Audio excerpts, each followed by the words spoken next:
Good afternoon, everyone. Thank you for coming and listening to our session. We are thrilled to be here at Databricks Data and AI Summit. My name is Jesse Grekowicz, and I serve as the lead platform engineer and the cloud solution architect on the enterprise data and analytics team at Dow. I work closely with businesses in our company that design the technical foundations to support our data and analytics platforms. Okay, thanks, Jesse. Hi, everyone. Excited to have you here for our session. My name's Tim Licquia. I work closely alongside Jesse as our lead data and ML engineer on the team at Dow. So a lot of my time is very much focused on driving strategy around data ops and ML ops to ensure that our data and AI solutions that we build are not only powerful, but they're reliable, they're scalable, and they reflect modern development practices.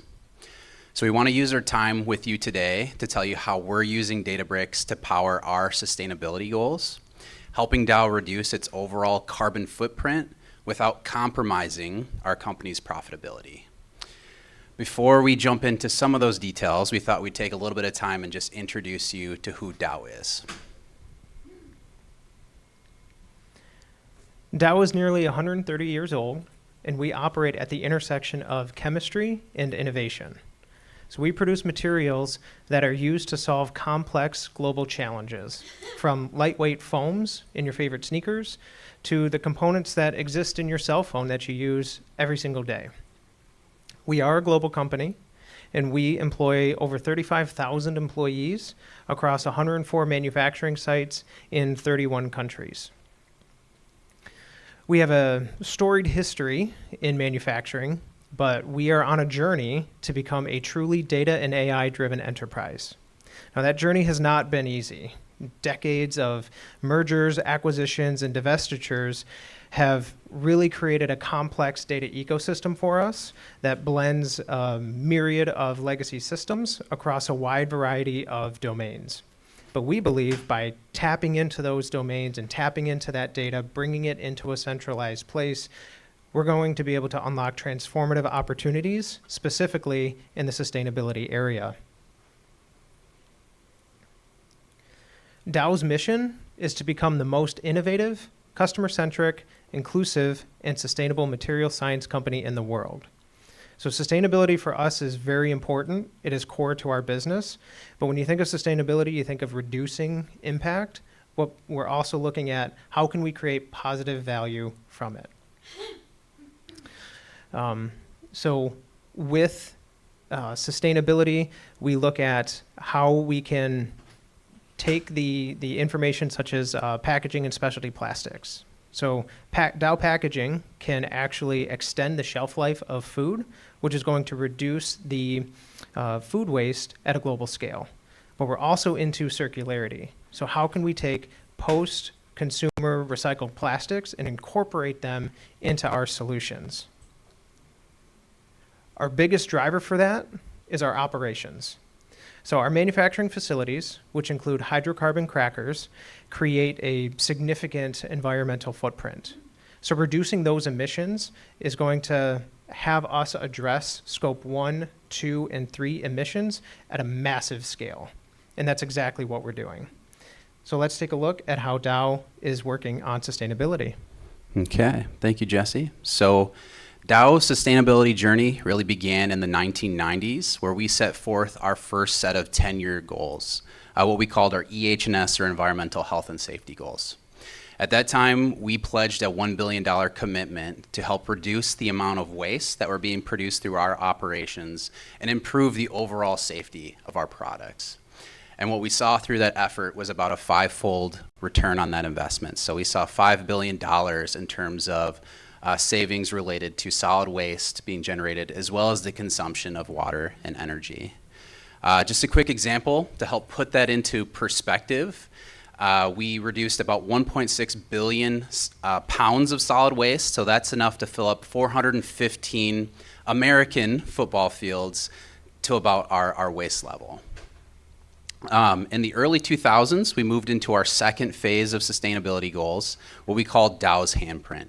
And this is where we enhanced or broadened our focus more towards helping our customers. How do we help them solve their challenges and meet the goals that they were starting to set in this space. So through these efforts, we were able to achieve 4 world challenge breakthroughs with the technology that we started to bring to the market. And we started to see a significant shift in our overall sales volume towards products that were based on sustainable chemistry. So that brings us to today. We're in our 3rd phase of sustainability goals, which we call Dow's Blueprint. So we're working to reduce our own internal carbon footprint.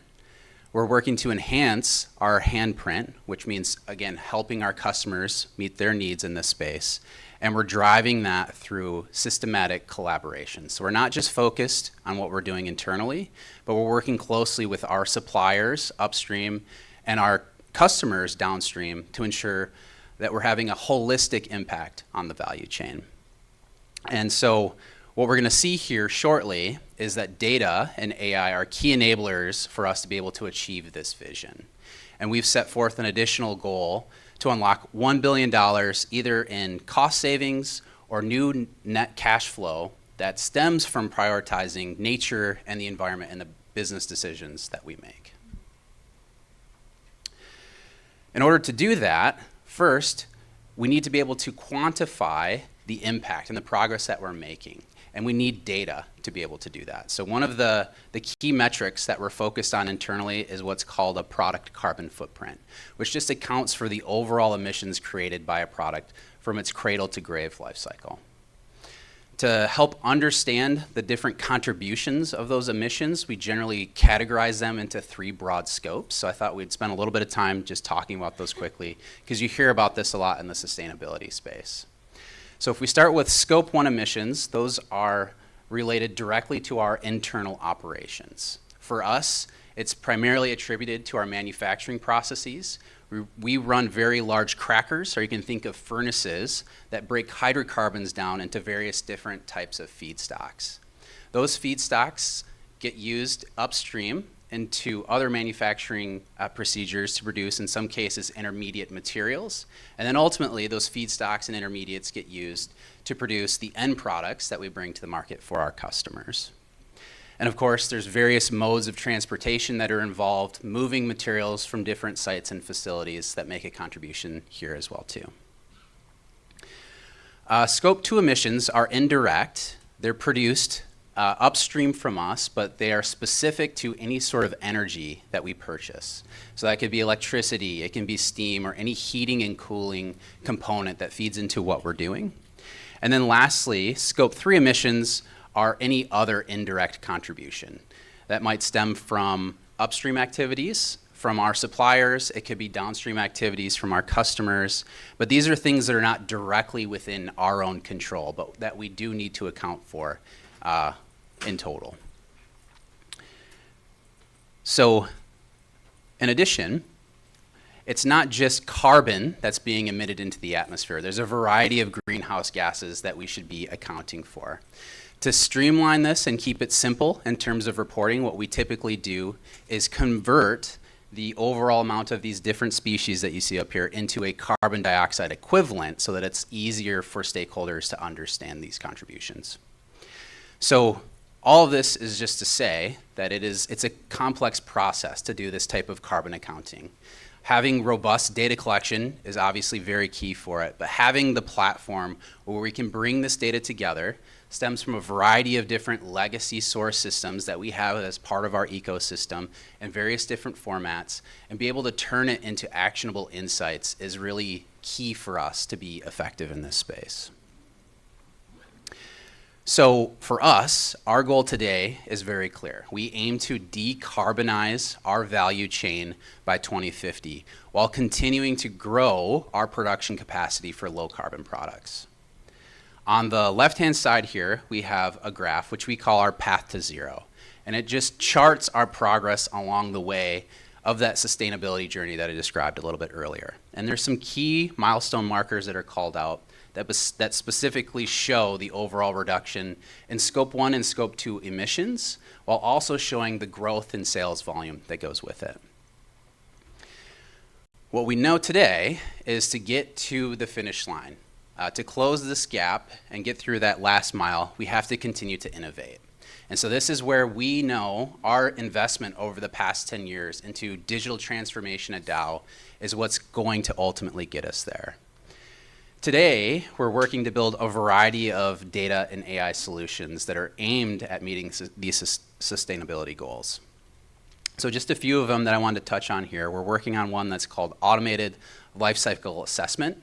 You can think of this as a fully digitally integrated, data-driven tool that comprehensively calculates not only the impact to the environment, but also to humankind that a product has across its life. And this goes beyond just carbon accounting. It's waste that goes into the environment. It's the consumption of water from our environment and other utilities as well too. So that makes up an entire life cycle assessment. The other solution that we're bringing to life today is called a carbon footprint ledger. Again, cloud-hosted, digitally integrated tool that's built on some unique methodology that's focused on helping our commercial team be able to track and monetize those low-carbon products that we're bringing to the market here. Traditionally, this would have been prohibitively challenging for us to put together. Again, that data is scattered, produced in many different ways that we need to put together, and that domain knowledge that goes with it was also scattered across the company. So what we need really to do this is a platform that has automation built into it, it has data governance built into it, and it provides that scalability that allows us to make production-ready applications like this. And so today, this is where Databricks enters the picture for us. It's the core, it's the backbone to an enterprise data platform that we've spent the last 4 years building at Dow, which we've internally coined our integrated data hub. Yeah, so let's take a look at that and see how we wouldn't be able to do carbon footprint ledger or automated lifecycle assessment with the data platform of our past. So here we've got a various set of domains with business process experts or subject matter experts that have all of this domain knowledge, and they're doing manual transformations of data. They're taking extracts from our source systems and just creating their own, I'd call, data platforms that are just littered throughout the different domains. In order to create a scaled technical solution, you need the help of IT. So they would work with the central analytics team, who would then have to play a game of telephone in order to say, here's how and where my data is used in my domain in order to create this scaled technical solution. IT would then have to connect, collect, and transform all of that data from the source systems and into our enterprise reporting platform. And for us, that was SAP. Now, SAP is a very great ERP system, but it doesn't do well to democratize data, to really lower the barrier of entry, to bring people from the various domains that we have into that platform to do the traditional AI or ML or even business intelligence for that matter. The code that was used, SAP ABAP or BEX in the BW systems, aren't very intuitive, and they're not really being trained in classrooms anymore. What this platform has done is it has enabled Dow for traditional business intelligence for the past couple of decades, which is fantastic. But as you see the world moving towards more ML and AI, that platform is just not what we need. So we've got data that is trapped in these domains. It's transformed manually. You've got that context being lost from business process experts over to developers. Priorities are being dropped and turnaround time is slow, and that's where we needed to do a change. So as Tim had mentioned, we've been building our integrated data hub with Databricks as that foundational layer. So this is our modern data platform. It is a lakehouse that blends structured, unstructured, and real-time data into the Databricks platform, which then has very powerful governance capabilities thanks to Unity Catalog. With this, we are now able to truly democratize data, lower that barrier of entry, and using Delta as the format of how we bring in all of that data, we're now able to perform cross-domain queries. Okay, thanks, Jesse. So I want to wrap up this picture that we see here by highlighting 5 key ways that our integrated data hub is enabling teams at Dow and really filling some capability gaps that we had previously. So first, it's a modern data platform. It's enabling us to build BI and AI solutions together in one place using tools like Delta Lake, Spark, and giving us that scalable compute and data storage that we really need to do this. It is designed to enable self-service analytics. So our various teams at Dow are able to build solutions themselves directly using tools that they're familiar with, like Power BI. And more recently, we've seen excitement and adoption for Databricks native tools like Databricks apps and dashboards. It promotes data discoverability as well as data governance. And again, this was a key space that we really struggled with as a company previously and would be a big hindering to moving quickly on applications like this that we want to build. And today, again, like Jesse said, this is very largely powered by Unity Catalog for us. We built IDH with a variety of elements of automation and low-code tooling. But of course, Databricks brings in some of the generative AI tools that support this as well, like Assistant and Genie. And that's actually really powerful for a company like ours. We're not a software development company, right? So we don't have a ton of really deep technical skill sets in this space across our different domains. And then lastly, the key thing we see from all of this is a more buzzing and vibrant data community. We're seeing users and developers start to share data products with each other and collaborate more in this space. So I would say together, all of this has really transformed the way that we're managing our data at Dow. And this truly is the way we see scaling our sustainability solutions and meeting those goals that we've set forth for ourselves. And so with our integrated data hub, with Databricks as that foundational layer, we're using chemistry and data and strategy to really drive that next generation of sustainable manufacturing. And so this journey has taken us from tracking our footprint to expanding or enhancing our handprint and designing a blueprint for systemic change, and now creating a green print for our future. Thank you. Yeah, thanks everyone. So, hello everyone, I'm Baptiste. I am French, sorry for the accent and stuff like that, so sorry. So, we will have kind of the same presentation, but for Michelin. Who knows Michelin here for tires? Okay, I mean, he's working for Michelin. Anyway, who knows Michelin for restaurants? More people, you know that we are making tires before, you know? So we have made tires since more than 1 century now. I say we, but I'm a contractor for Michelin. I'm product owner, in fact, for them. And I will present you how we have used digital and data to cut the energy consumption of our industry.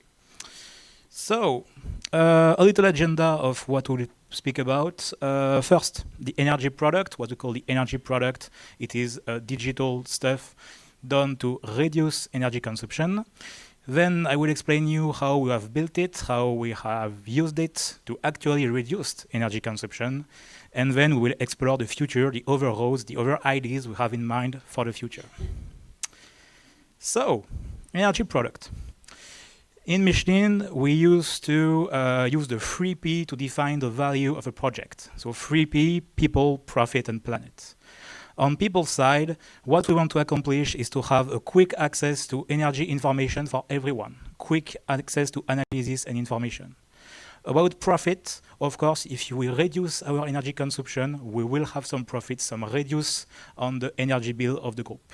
And of course, planet, the most important part, we want to have a reduction of 120 kilotons of CO2 each year. And these are the objectives for the end on next year. So now, what should we do to accomplish that? On the monitoring and reaction parts, so near real-time stuff, we have not done it at all. Factories have the AVEVA system, actually, so they are doing their own stuff, and they are doing really great, and so we have no value added to go on that way. So what we will work on is understand correct and optimize energy consumption, give energy experts the good information a few hours after production, something like that, and to give to top management the good information to share and decide big actions, concrete actions to reduce energy consumption. So now we have to build a roadmap, what we are going to do in reality. So first of all, the foundation. Getting a standard and qualified data is really important. So that's why we have started by get the counters data, the metering data into the cloud. We use Pi to get the gateway to get data into the cloud, sorry. And the first version of the product, we are working in a product way. We are delivering new versions each 3 months. And the first version was just to get the data and qualify it. Then we have put the focus on the mixing. That is one of our biggest consumer, one of the process was consumed the most in Michelin. We mix the rubber actually. And so we have had some process data, some product data to have contextualized energy to be able for experts to make actual progress. And we have also some more transverse energy versions like fluids for leak detection, for infrastructure control, stuff like that. But how does this roadmap is included in Michelin processes? If you take a look at this, you will see the top 5 most consuming process of Michelin. So curing is the first one, because yes, we cure the tires, for those who don't know. And mixing, ESBN and stuff. And with the energy roadmap, what we have done actually, we want to put all of them under control before the end of next year to be able to do some progress. Then, how do we change the PowerPoint into reality, let's say? So, our first ambition, the first milestone of the project, was to put under control the most impactful processes of our industry. That's what I've showed you with the roadmap before. And so, how to do that? We have to follow the blue path. The blue path is what we have achieved today on mixing and curing. First, you have to make the data accessible. You have to get the data. Then you have to put analysis accessible. You want your experts to have standard reporting, to have the good analysis at the good moment to be able to make progress. And that's here we are actually. Then you have the 2 next roads, the future, road to expertise, where we will go deeper into the data. We will speak about it later. And the road to accessibility, to have everyone access quickly the data. So if we go into details about standardization of data, the problem is in industry, I don't know if you work in industry here, we have lots of diversity.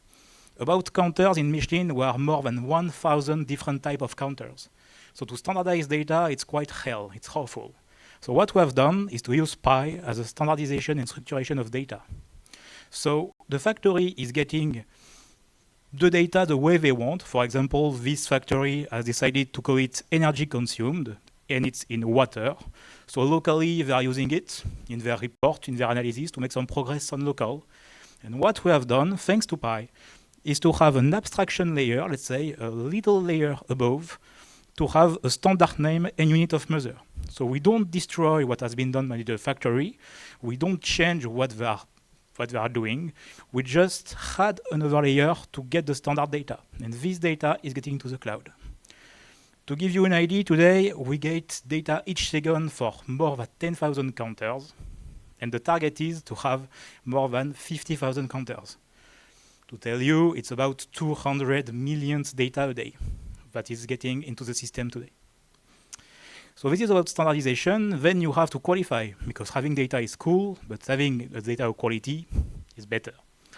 So to qualify data, we use isolation forest machine learning algorithm that will detect automatically the anomaly. And so we score the data thanks to this, and you have the anomaly detection.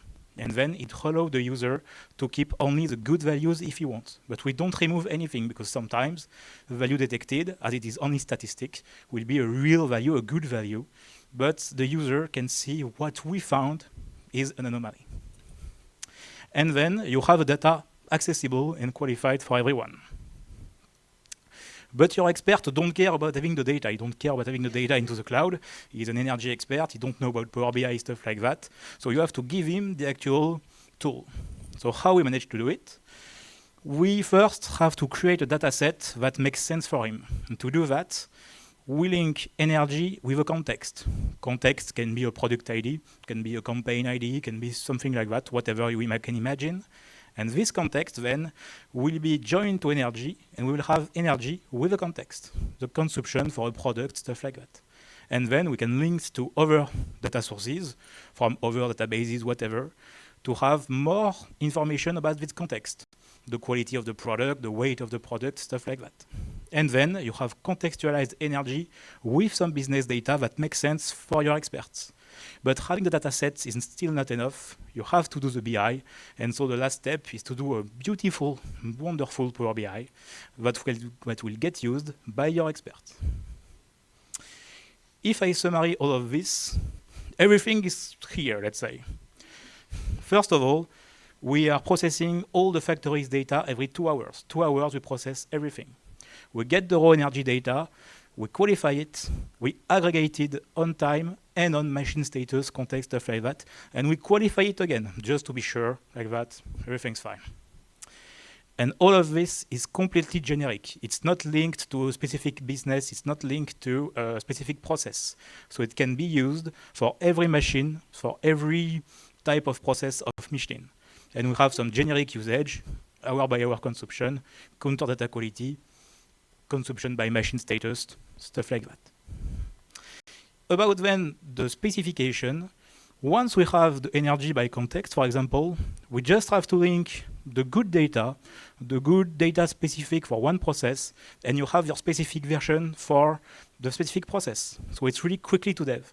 So it has taken a long time for us to develop all the core part. But once it's done, it's really fast then to build the new versions and to gain value from it really quickly. All of this part is managed by Olivier, our wise wizard, the tech lead of the team, that is doing a really great job.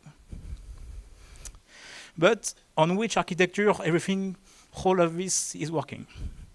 So in the factory, we have electrical counter, getting to the PI system of Aveva, and with a mystical tool developed with Microsoft, it gets into the cloud. And we have other stuff that is hidden for confidentiality things, you know about that. So it's coming into data lake storage, into ADLS Gen 2 in Azure. And then we have the core of our tool, everything is in Databricks. The process, the qualification using machine learning, when you use machine learning also to do model serving, the exposition of the data, everything is in Databricks. We're using Databricks for every part of the topic. And then we have Power BI or other applications connected to Databricks, to SQL Warehouse, stuff like that. And all this part has been done by Thomas, our big tech expert, and Mathieu, our wonderful architect. Okay, we have a tool, an architecture, the data, it's cool, but are we making progress with it? In fact, we are actually making progress.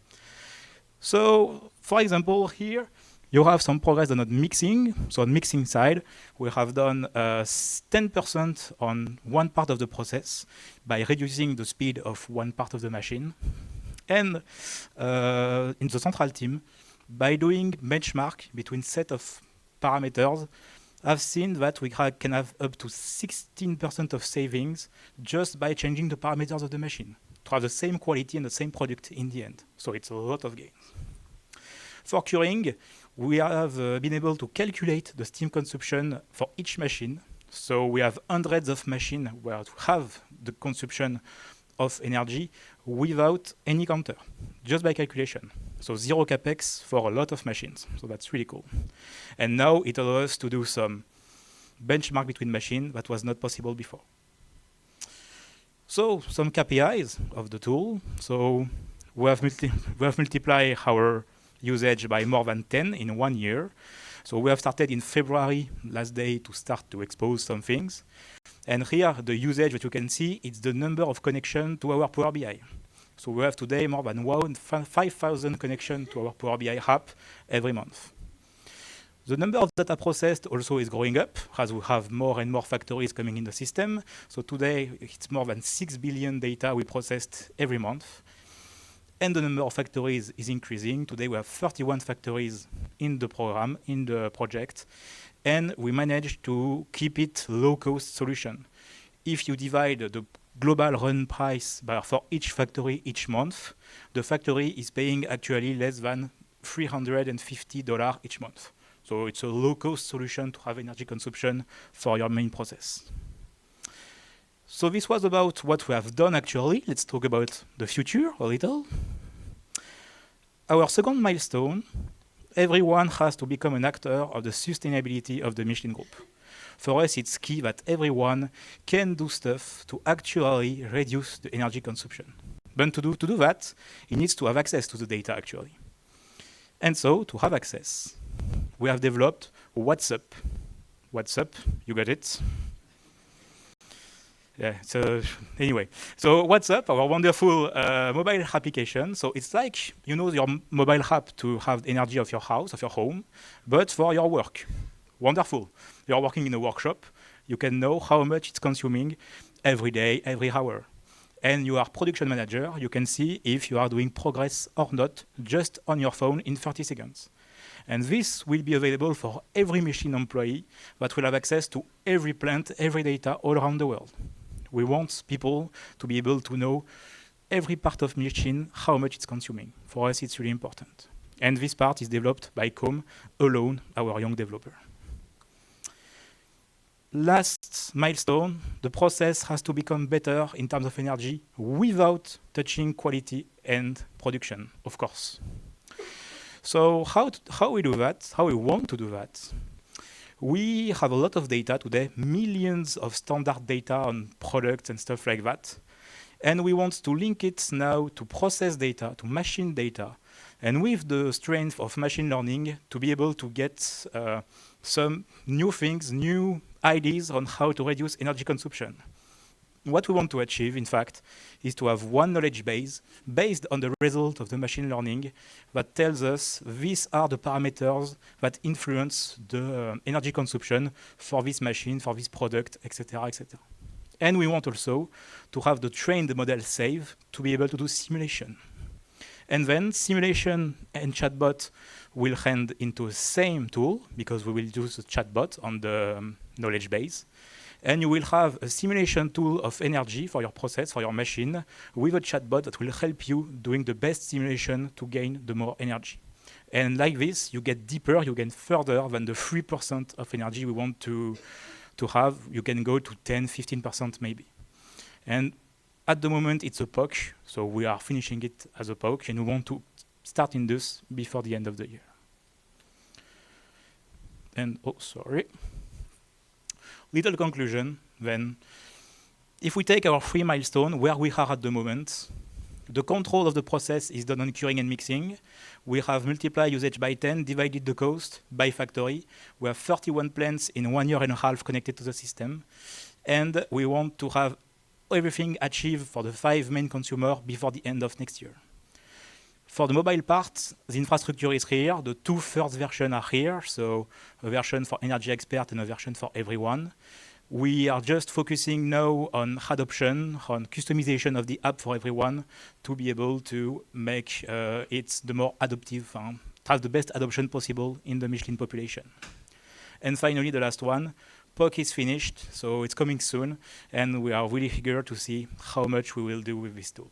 And so, thanks a lot. Now it's time for questions.